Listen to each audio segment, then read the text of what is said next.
record on this. So typically on Mondays, I go to Claxton and teach Tai Chi. So I'm still doing my same Monday activity, but these short weeks, I'm always thrown off. So, but we had off for Columbus Day is why we had off, and then I think the next holiday we'll get is Veterans Day. Is that the one that's in November? November. Yeah, Veterans. I don't know why that didn't sound right, but I think we'll get Veterans Day. Yeah, Veterans Day. Anywho, it's good to have y'all back today. I will tell y'all, I know you don't come to the PM class. That's my class that is from 1:30 until, yeah, it's from 1:30 to 2:30 on Tuesdays. And of course I put them, yes, I started the recording. I told you I'm having a Monday. I record them and put them on YouTube. Last week in the afternoon class, so the way they're listed is SOWEGA and then the date. So last week was October the 3rd, and then this class I put AM, and then that class I put PM. Well, in my PM class, the lady who came did not bring her shoes. I'm not exactly sure where she works, but she does the class at work. And she did not bring her shoes. So I didn't want her to do anything unsafe. She wasn't sure about the environment because she was at work. She wasn't sure she could feel safe and secure with taking her shoes off because they were just backless sandals. So we did it seated. So if you ever want to pull up that video and go through Tai Chi seated, that's what we did last week in the afternoon. That's kind of what I did. Of course, I can't force anybody to do anything, but that was my encouragement because of the safety of our footwear, right? So there's that. You can always look back on to see, and I think there's several seated different times whenever we've done it. And one thing we learned, and I'm just going to walk around, close my hands and warm up as I talk. But one thing that we discussed and we've experienced before is that seated Tai Chi, it is in some ways more challenging because of all the pushing the feet into the floor to engage muscle in your legs.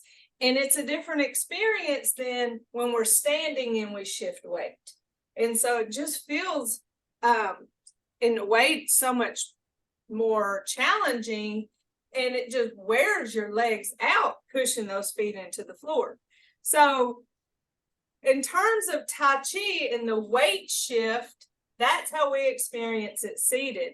So if you ever find yourself in a place where you're kind of stuck in a chair and you want to engage muscle, that's one way you can do it, is just push that foot into the floor, release it, push the other foot into the floor, release, and kind of do a back, forth from foot to foot, and engage your muscle. So that's how we do seated Tai Chi. And so, but you can just pull out and not do any hand movement and just simply engage muscle that way. All right, so I'm always trying to think of different ways to give y'all, or different ways to give you new information about the same stuff we've been doing.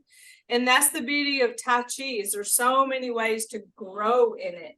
And just because we're able to stand up does not mean that we can't benefit from doing it seated and just choose to do it seated. So it's not because we're unable to stand. It's just maybe we want to try it differently, or maybe we forget our shoes, and that changes things. So anywho, let's get started. Getting in our nice stable stance. My weight is on both feet. I don't know if I've mentioned this in a while, but there's a soft bend in my knee. I'm not squatted down, obviously, but there's that nice, soft, like just easy bend. What I don't ever want to do in, well, not just in Tai Chi, but just in general, is lock my joints, whether, especially my knees and my arms and or my elbows. When you give that soft bend to your knees, then you can absorb impact. So if somebody accidentally bumps into you and you have your nice soft bend in your knees, then you can bend in with the impact, versus if your knees are locked, then you're more easily pushed down. But in terms of the energy, that life energy that flows through our body, when we lock our joints, we keep that energy from flowing. So we want to keep our joints nice and loose in our Tai Chi. So we have that nice soft bend, still have that good posture. Our shoulders are relaxed. We're not holding any tension. We're checking and make sure we're breathing.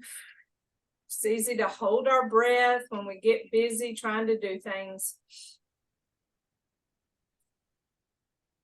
Taking those nice deep breaths.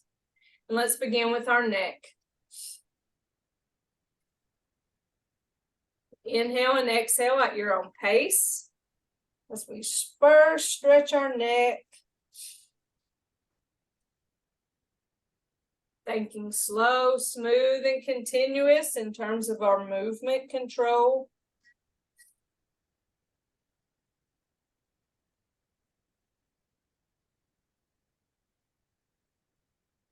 Our other neck exercise starts out that same way. We drop one hand to our hip and follow our other hand as we look towards that shoulder. Switch hands, so we're going side to side. I can really feel the difference in my body since I spent all that time stretching this morning. All of this feels so much nicer than if I don't stretch. It's amazing how quickly our bodies get so stiff. The more you do this exercise, the less stiff you'll be, but the more flexible your joints will become. So we don't go as far as we can go. We just go until we feel that nice stretch. And maybe you aren't able right now to go this far, and that's okay. We start where we are and just improve from there. Just roll our shoulders. Nice, easy circles.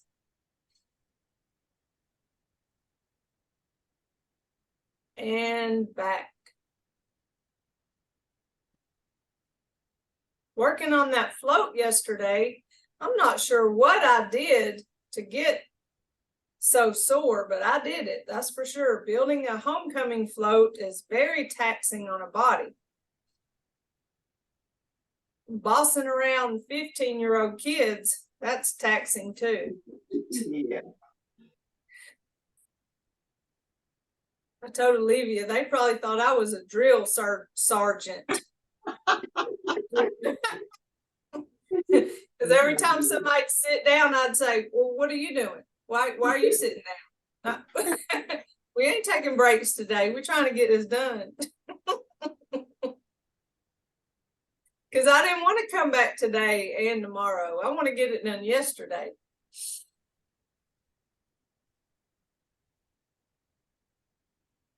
Before we get started on our Tai Chi, after our warm-ups, I'll try to show y'all a picture of our float. It's a Toy Story theme. Instead of to infinity and beyond, it's to victory and beyond, since of course there's a football game.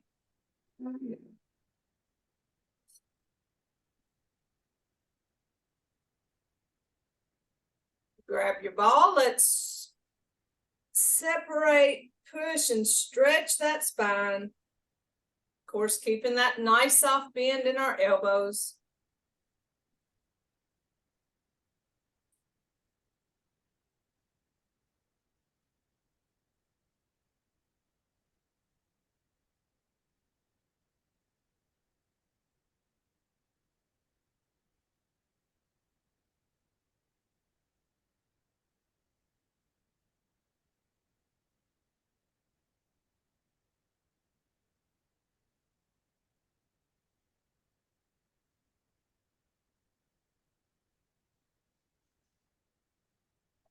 Take our ball side to side.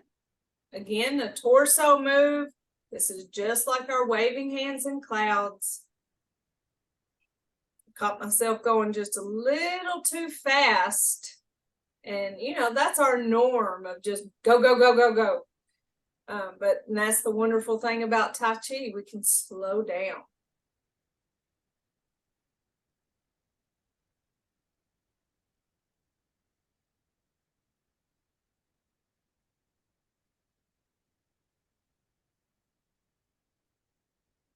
Moving to our lower body. This is where it gets challenging. So have a chair, table, wall nearby if you need help with balance. We're going to shift our weight to one leg, heel forward, hands back, pause, and toe back, hands forward, keeping our bodies upright.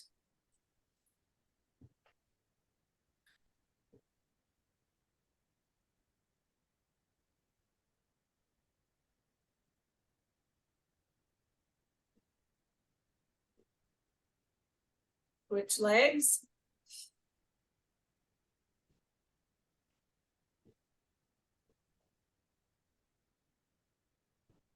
The seated Tai Chi, the lower body exercises are quite a bit, no, I shouldn't say quite a bit different. They just are different. So that would be good to watch that video to kind of get an idea of how you can incorporate these moves seated. Because this move right here, you would never put your foot way back here while you're seated in a chair because you're more likely to fall. And that goes against what we're trying to do here. Now shift our weight, staying upright, not leaning, shifting the weight. The hands go in the direction of that weight shift. Continue to breathe.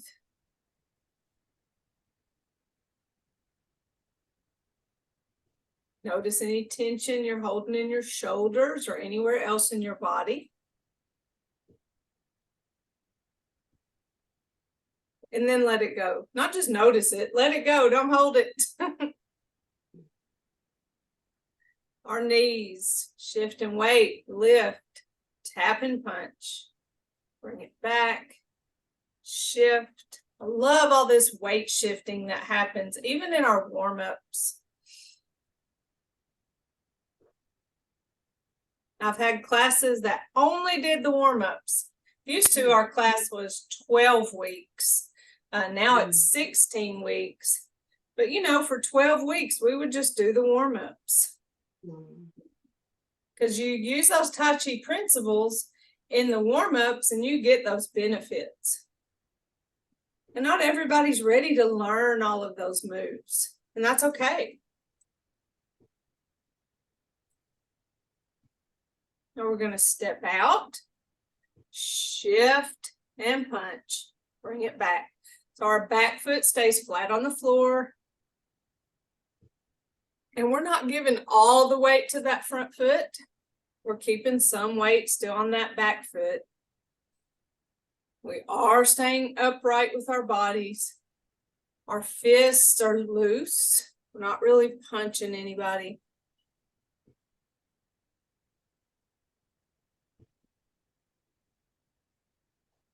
Now for our ankles, heel toe, rocking that foot.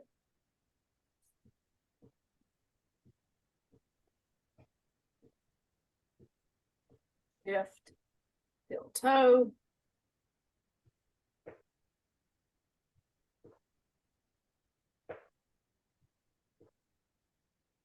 And then big toe, little toe. So side to side. Can't really see it. Let me back up a little bit. Side to side. Shift and the other side. Little toe, big toe. Working on that flexibility of that ankle joint.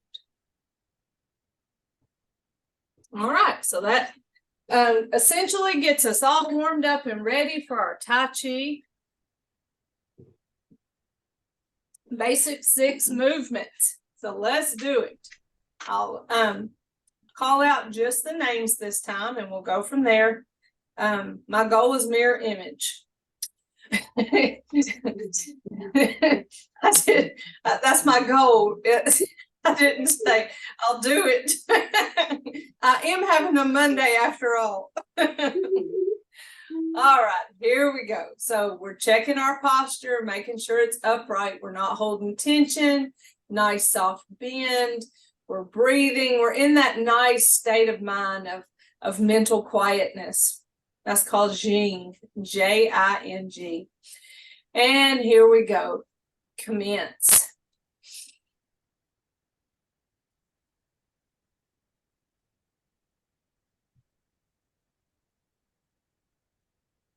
Open and close. Single whip.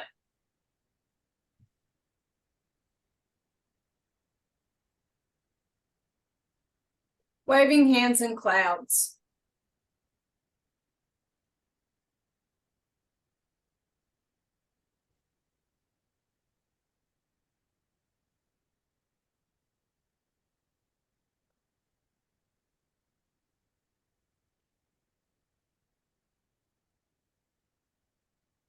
And close. Single whip.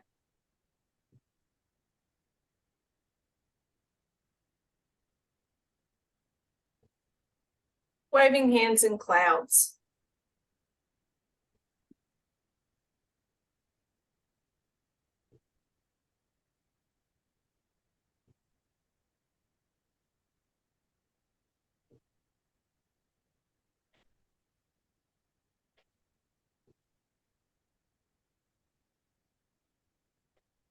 Open, close. Close it out. Any questions about those moves? How comfortable are you feeling with those? I'm gonna move my arrow. I'm very comfortable with it. I love it. How about you, Miss Sharita? Are you good with those moves? Are you still feeling? Yes, ma'am. I'm comfortable Very with good. it. Yes. Well, let's do it one more time. Then we'll just dive into our advanced. So here we go. Keeping in mind all of our principles of movement control, where we are, that dictates our pace, where we're trying to be slow and smooth in our movements. Gentle resistance is within our movement control. If you think about moving through heavy air, of course, our upright posture, really focusing on that weight transfer. And when we take that step, to step heel toe or toe or heel, to not just slap our foot out as we step. It's a smooth movement. Sometimes whenever we step to the side, it's a toe heel. When we step forward, it's a heel toe type movement. So it's not just a slapping out there movement. And that's part of that, the smoothness of the weight transfer. And then of course our open joints, and then just the mental quietness. So here we go, one more time. Basic 6. And commence.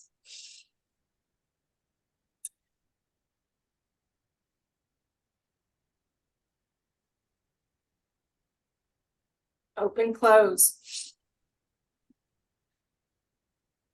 Single whip.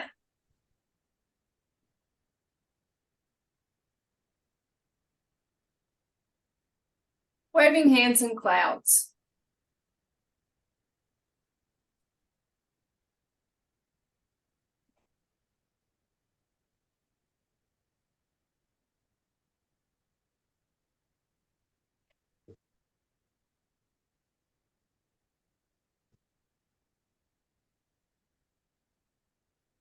Open, close. Single whip.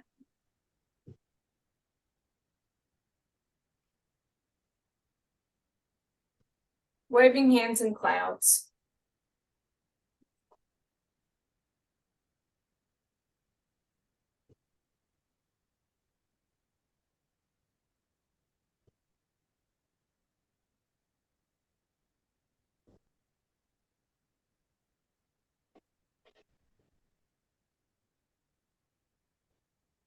Open, close. Close it out. Is there anything you notice as you move and now that you're more familiar with the movements, is there anything you stop and notice about your bodies while you're going through those motions? Let me tell you, go ahead. I just noticed how relaxed. Nice. I like that.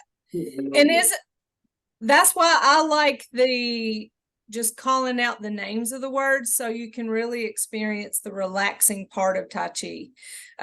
All that talking really does take away from it whenever I talk you through the moves, but that's just part of learning. One thing that I notice, if I'm focusing on gentle resistance, I notice that I hold tension in my hands, and that goes against our Tai Chi. So finding that balance of gentle resistance and not holding my fingers like, I noticed that about my body. And so, you know, we just have that body awareness as we move, and that's good. If we notice tension, we want to realize we need to let that go, because tension is part of the pain cycle. And any kind of pain that you may have, if you can stop that tension, then you may be able to stop the pain. I say may because sometimes it's more complicated than that. So there we go, a little lesson about tension. Advanced 6, starting with brush knee. So remember that whenever we do our basic 6, we go to the right first and then to the left when we do our waving hands and clouds. But in our advanced 6, we go to the left first and then to the right. So we do all those moves and then all those moves to the left and then to the right. The first move is, to me, in some way more complicated because we're going from facing front to facing to the side. And that takes that, you know, smooth weight transfer to get there, one weight shift and step at a time. So footwork wise, we have our weight on both feet. We're coming from open and close, so our hands are here. When we just do our basic 6, we close our hands out, but we would be coming from here. But let's just think about our feet and get comfortable with how our feet move. We shift our weight to our left foot. We turn that right toe in. And to me, that's like an arrow. So that means I'm going that way. So I turn that right toe in, then shift back to my right, bring my left foot back to my right foot, and I call that a prepare step. So when I talk you through it, I'll say shift left, right toe in, shift right, prepare, and step, shift, follow step. So you see, whenever I turn that right toe in, when I get to this point, that made that more comfortable for my left foot.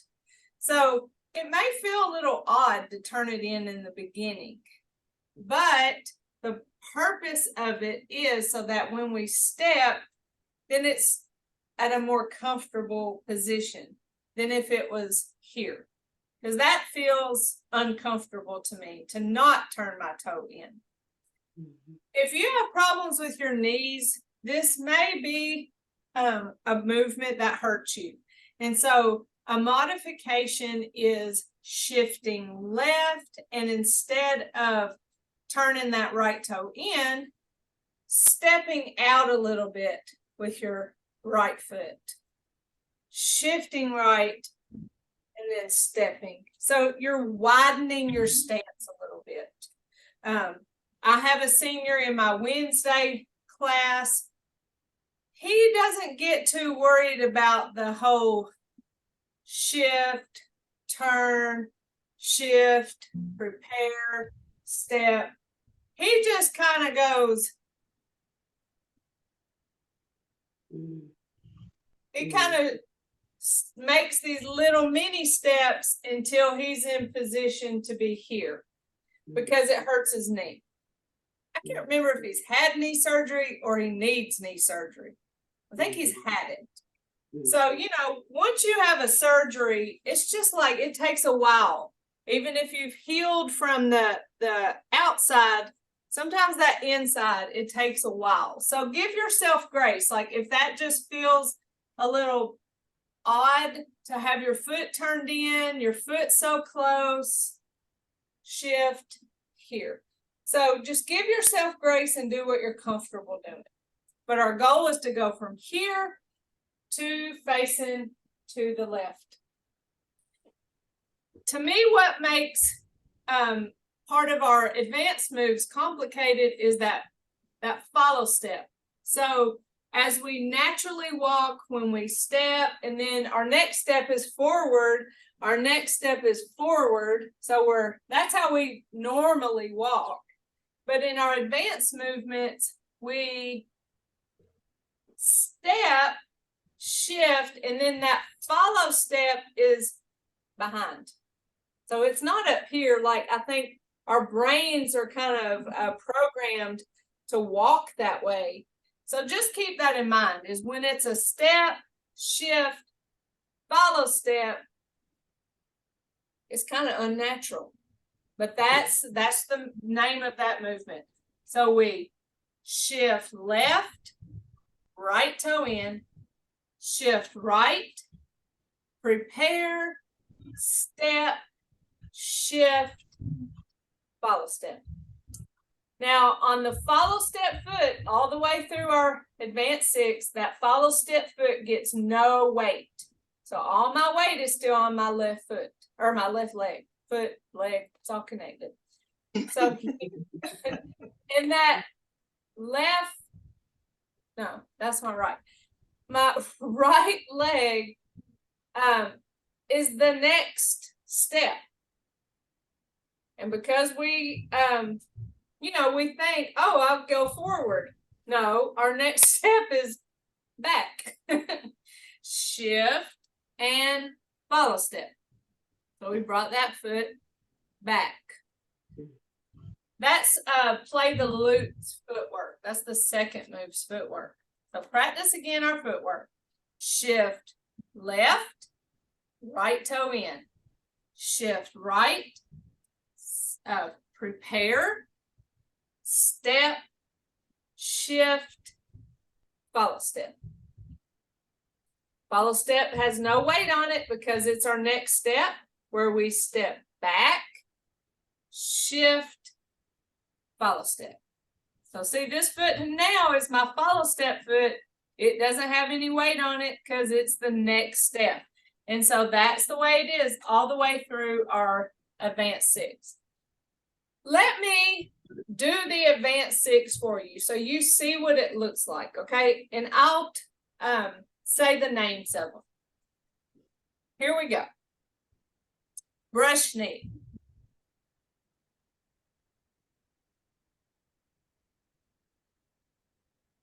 Play the loop. Hairy punch.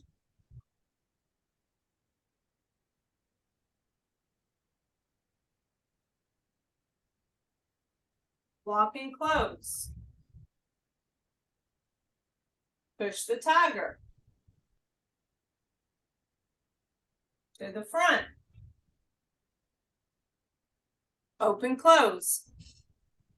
Then we'll do it to the other side. Brush knee.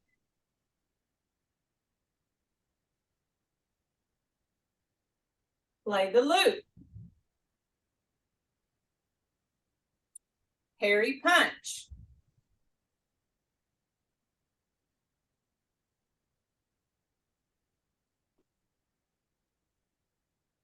Lock and close. Push the tiger. To the front. Open, close. and close it out. So that's our basic 6 to the left and then to the right. If you noticed, there were some pauses in there. Well, I leave those pauses for a couple reasons. One is to show or to practice the empty step. Step, empty, no weight there. That's what an empty step is, no weight. And then shift the weight. And that was something I had caught myself doing, was in the name of continuous is just stepping and shifting all in one movement. And that's not what we're trying to do. I was totally skipping that empty step, then the shift, trying to be continuous. So I purposely leave a little pause, then the shift. The other reason why I have the little pauses is to let you insert the words in your brain. So I'll give you words like shift, right toe in, reach, shift, separate, prepare, step, shift as I deliver, and, or no, push, step, shift as I push, follow step. So those words that I say and that you're used to hearing in our basic 6, there's a whole set of words to say in our advanced 6. And if you're saying them in your head, then you're knowing to do the moves. And so I kind of do those little pauses for you to think to yourself, shift, right toe in and reach, shift, separate, prepare, step, shift and push, follow step. When you start saying those words to yourself, then that's how you know that you're doing the movements correctly. So when I show you the moves, I give time for the words that are in my head. Okay, so I know we've worked on brush knee, where we're shifting to the left.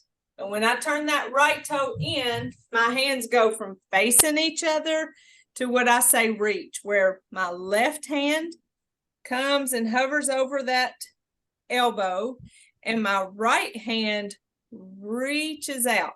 And that's that gentle resistance. If I think reach versus lay my hands, then that's different. That's that gives me a different focus. Reach, I can work on gentle resistance. But if I just say lay hands, then I'm kind of just placing my hands out there. Either is right. It's just, what do you want to focus on? So I changed my verbiage to lean towards gentle resistance. So when that toe turns in, that's the moment when you reach and you're protecting that elbow. So it's shift left, right toe in and reach. And see, this is how you can break up the movement and just do that first part together. Shift, right toe in and reach. You can practice that a couple times.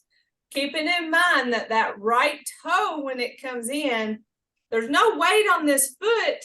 However, the heel is on the floor and you kind of pivot that foot on that heel. But there's not really weight there.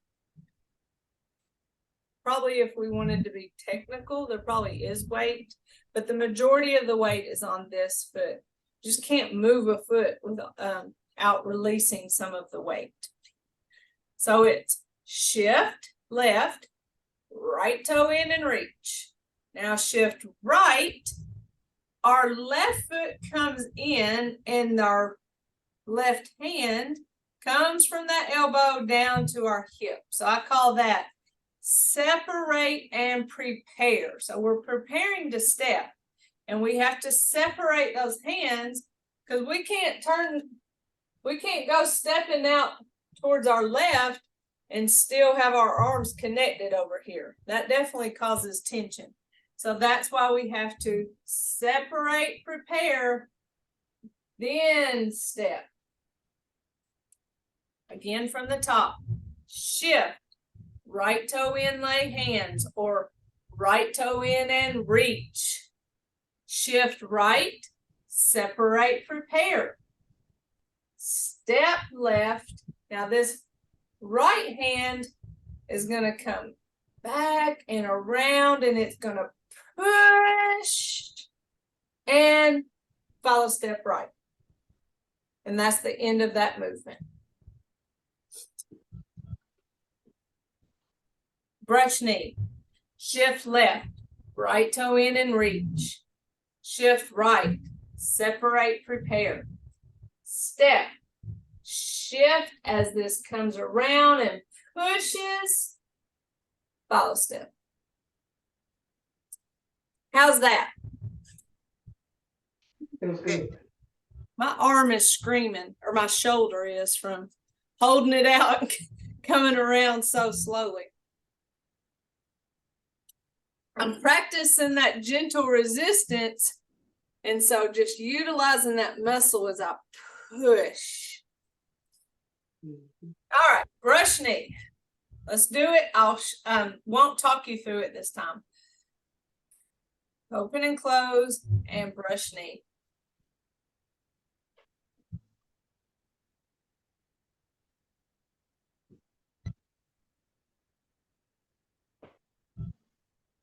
So my body stayed upright that whole time. I didn't lean into that weight shift. I didn't lean there because that would be going towards falling. Keep my body upright throughout. So I end that movement here. The follow step, remember we already know that foot is stepping back, shift, and then follow step. So we already know that's what's happening with our feet. For our next move, that's play the lute. This is what happens with our hands. So I've pushed, follow step. So that next move is called play the lute. Move back up. So when I step back, my hands are going to turn in like this. So they go from stop in the name of love and down here by my hip to turned in, because they're getting ready to pass each other. So my palms are passing each other, and I get my right hand back to that elbow to protect it. And so that's the play the lute move. I go from here, turn hands, pass to the elbow, boom. That's the handwork of play the lute. So again, I'm coming from brush knee, play the lute. I step back right, turn hands, shift as they pass, and when I get to that elbow, I follow step left.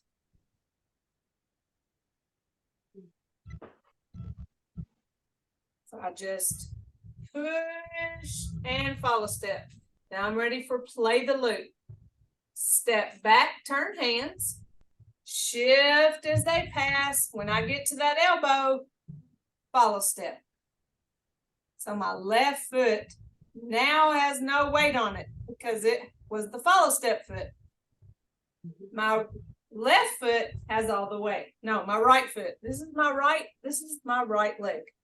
My right leg has all the weight at the end of play the lute. Putting those together, brush knee, shift, right toe in and reach, shift, separate, prepare, step, come around, push as I shift, follow step. Play the lute, step back, turn hands, shift as they pass, get to that elbow, follow step. That's play the lute. Again, brush knee,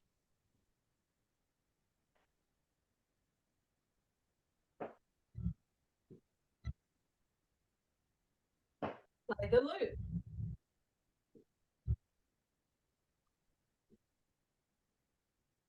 How's that? Mhm. After surviving brush knee, play the lute seems easy. Mhm. Because here we're going from facing front to facing the side. And on play the lute, it's nice and easy follow step. Our next move is parry, parry, punch. So we've acknowledged that our left foot doesn't have the weight, and we know our follow step foot is the next foot that steps. So in parry punch, this is the footwork. Step left, shift, step right, shift, step left, shift, follow step. So notice I didn't move that foot very much. It went from here, maybe here, to follow step. So I put it down about where it was. Parry, parry, and punch. So we did play the lute, no weight on our left foot, step, shift, step, shift, step, shift, follow step. The words I will say to you is step, parry, and when I say parry, that's when you weight shift. Step, parry, step, and punch. So that follow step foot is whenever you punch. But from the front, it looks like this. So we just came here from play the lute. I think. Let me double check.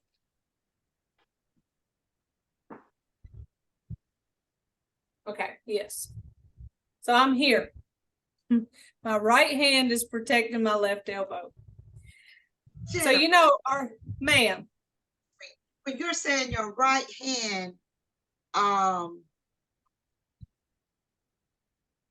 raise your right hand for me. Which one is your? Exactly. Okay. In the name of mirror image, this is my right hand. Okay. Okay. In real life, this is my right hand. Okay. Mhm. And that's why I always laugh when I make a mistake. Because I'm doing opposite. Okay.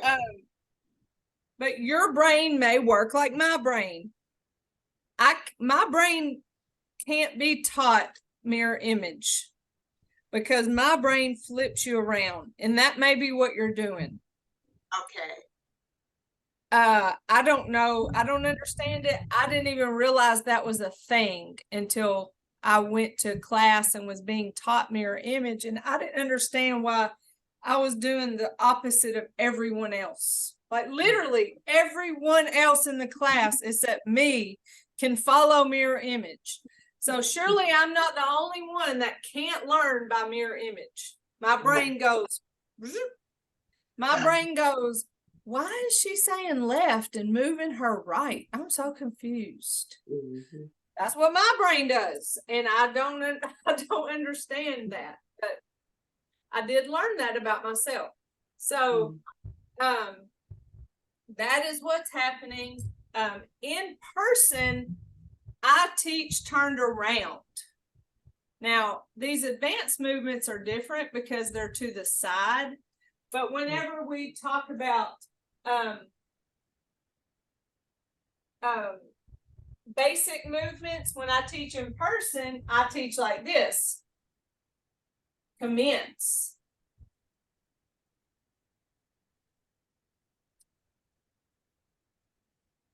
Single whip.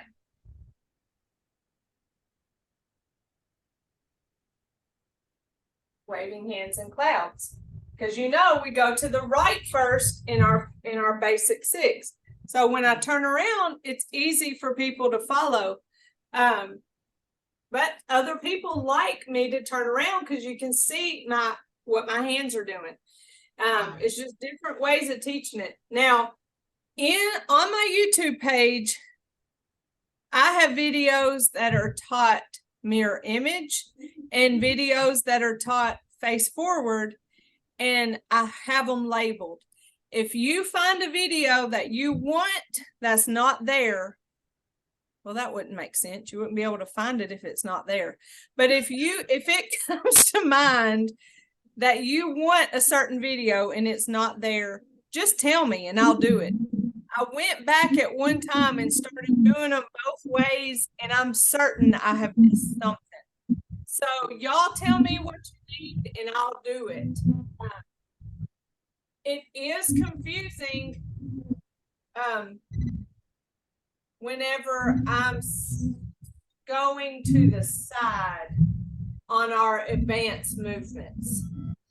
Because I'm no longer facing forward mirror image. I'm no longer facing backwards doing the not mirror image. So going to the side can be confusing, and that may be what you're thinking too. But you know, when we're doing everything to the left, we're going to do it all the way to the right. And if you end up doing it to the right and then to the left, the Tai Chi police will not be mad at you.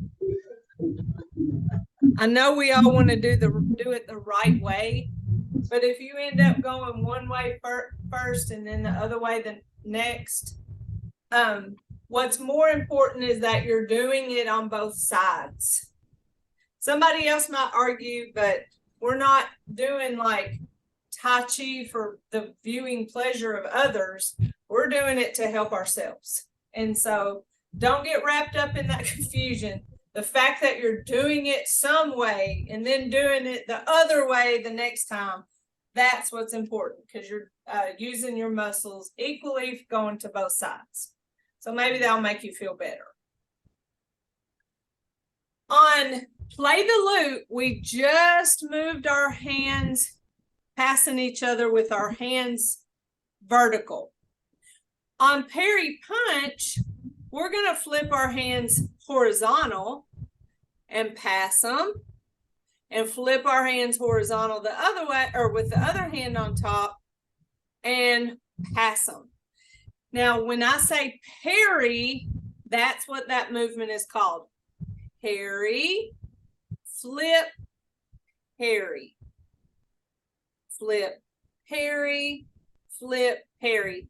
So you can practice what that movement feels like with your hands. Flip, parry.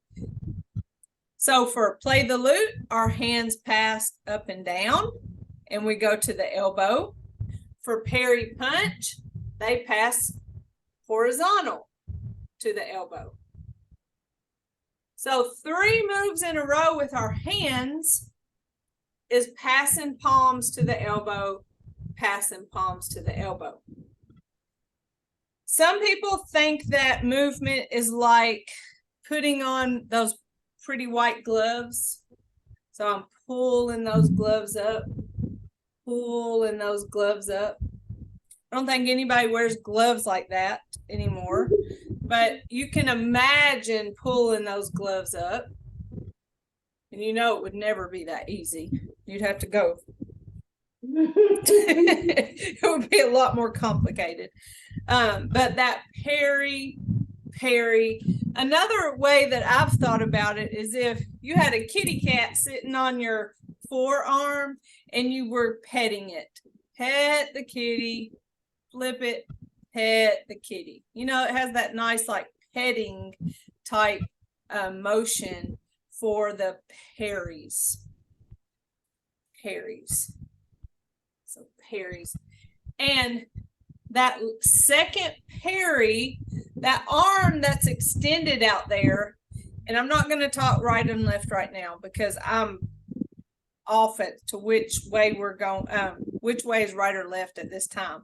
But when we do it to the left and when we do it to the right, the fact of the matter remains, that final parry, that arm that's out from the parry, the elbow bends and that becomes your shield.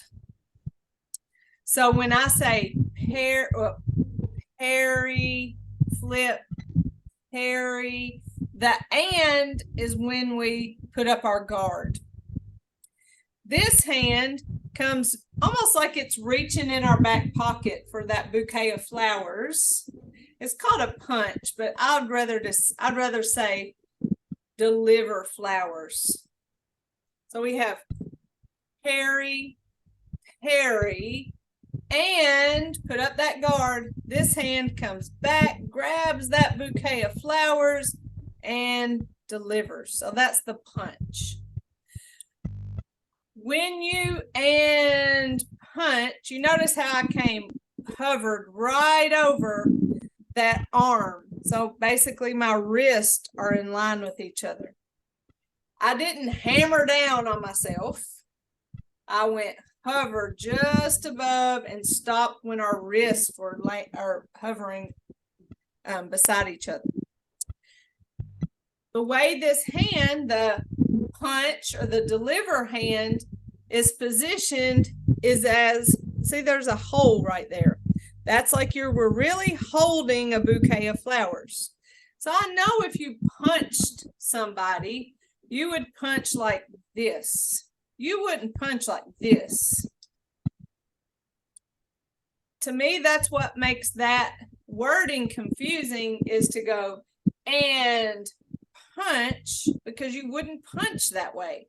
So that's why whenever I talk about that movement, I go and deliver. So we're delivering that little bouquet of flowers.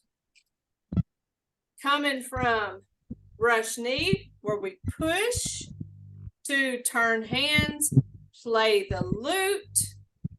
Now starts our parries. Flip, parry, flip, parry. That arm's extended to a like guard. Bring, come get your flowers, and deliver. So I'll say push, turn hands, parry, flip. Sorry, that was the play the lute.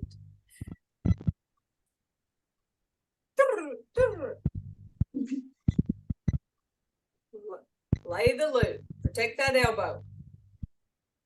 Parry, flip, parry, and punch. So from the side, it looks like this. Here's the push from the brush knee. Just thinking about hands right now. You're gonna move closer. Play the lute, flip hand or turn hands, shift as they pass, parry, punch, flip, parry, flip, parry, extend to the guard, come back, grab your flowers, and punch. Maybe I did too much, but we're getting there, right? Yeah. Remember this, I push you through lots of unknowns, and then we'll come back, clean it up, and just get better for it. When we're first learning our basic 6, we kind of baby ourselves through it. But once we get to our advanced 6, even though that they're more difficult, we're used to the Tai Chi language and the Tai Chi way of moving. So I'll push you through it, even though it may feel uncomfortable and overwhelming, but then I'll come back and guide you through it over and over. So don't get overwhelmed. We'll do this again and again until we get it, okay? All right, we're cooling down. I cannot believe it's 10:59. Miss Gwen, before I forget, Alice Moultrie, Jamie made sure that the class was added to her tablet, and she tried to call her, but the number was not working. Yeah, I've heard. So if you have a working number for her, if you can share it when I stop recording, I can get that to Jamie, or if you, when you talk to her, let her know we're trying to get her in. I tried right after the class to get her, but apparently the number I have is not working either. And I saw her. I was at a laundromat when I saw her, and she was telling me that. Well, if you see her again, tell her we have not forgot about her, that she forgot about us. Okay. I know she was having trouble with her internet. She did say that, and it Okay. connected. Well, I know Jamie's tried, so just know that we are listening. Oh, tense up, hold that tension. We don't like that. We let it go. One more time. Tense and relax. Big circle, breathe, exhale, inhale, exhale, inhale, exhale. We have our right fist that represents our strength. Our fingers together on our left hand represents our friendship. Our thumb in is our humility. We put those together in mutual respect. We say namaste. So thank y'all for being brave and trying this new stuff and not just wanting to stay back in what's easy. I applaud you for that. Let me know if you figure out a video that you need me to have. I'll be happy to make those for you. And just let me know if you need anything. Okay. Have a good week, and I'll see, if I don't talk to you before, I'll see you next Tuesday. Okay. All right. Love y'all. Okay. I won't see you Thursday. Yes, I won't ma'am. be- I'll see you next Tuesday. Okay. But let me know if you need anything. Okay. All right. Bye-bye. All right. Bye.